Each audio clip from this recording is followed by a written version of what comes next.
Cobra non è un serpente, ma un pensiero indulgente che diventa frequente. Mamma mia, che vita difficile. Quando vedo te, Ma chi è che canticchia così amabilmente? non è una biscia, un vapore che liscia. Sarà forse la mia amica Lumaca? Ciao Lumaca! Lumaca! Dove passi tu? Lumaca! Oh, scusa Nerch, non ti avevo sentito. Stavo ascoltando la musica col Walkman. Ma fatti dare un bacio. Come sei bella. A un altro. 3, 3, 3, 3, 3. Mamma mia, è tutto il giorno che striscia a 100 all'ora. Se non mi fermo un attimo, esplodo. Troppo stress, mia cara Lumaca. Se vai avanti così, ti verrà un'ulcera. Sai che mi hanno detto che contro l'ulcera fa bene inghiottire un Nerch vivo? Per favore. Dai, amico Nerch, stavo scherzando. Piuttosto, non ti vedo per niente bene, sei meno vicino del solito. Che cosa ti succede? Amica Lumachina, sono disperato. Sto cercando casa, ma nulla.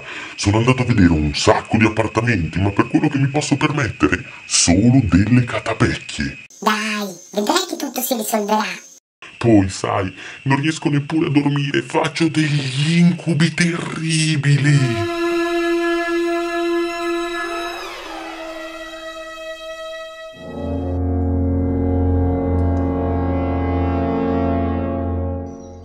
Mi dispiace proprio, sai, amico Nerch. Ho avuto anche un periodo duro, ma ora ne sto uscendo. Davvero? E come? Sai, ho preso a strisciare su quella grande pianta verde che cresce nell'orto. Aspettami, E Lumachina! smangiucchio qualche foglia.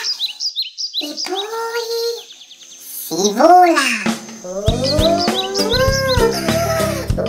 Che sballo!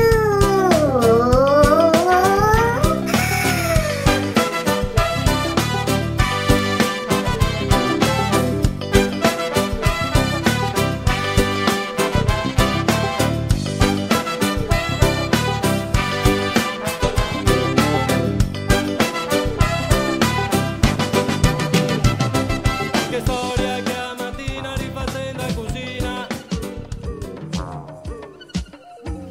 Dai, amico Nerch, canta anche tu.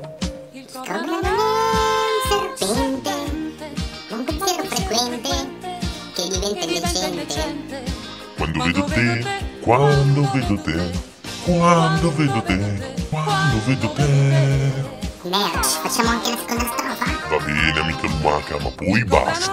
Cobra non è una biscia, Ma vapore che striscia, con la traccia che lascia. Dove passi tu, dove passi tu, dove passi tu, dove passi tu. Boom, adesso basta.